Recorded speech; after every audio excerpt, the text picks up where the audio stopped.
everyone. This video is to show you how to add a video response to your Seesaw. There's a couple different ways you may want to do this or may have to do this. One is through activities. So if you click on activities and find the activity your teacher has assigned, you would click add response and then select video there. I'm going to show you the other way also, which is to add it as a journal entry. So if you click on the add button, the green add button, and you select video, that's me, you're going to select to record the video by clicking on that little video camera.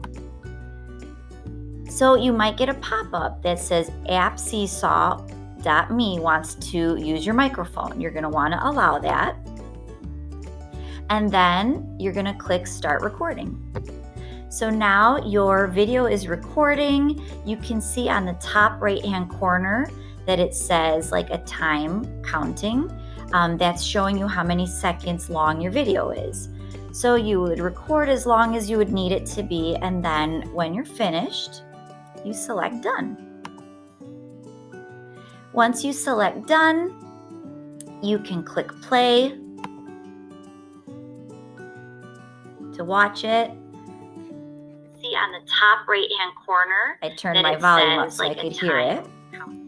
Okay, and you can also add some different things to it if you wanted to. You could add text, you can draw on it, whatever you want. If you just want a video, then you would just leave it as is, and then you would select the green check mark to submit it.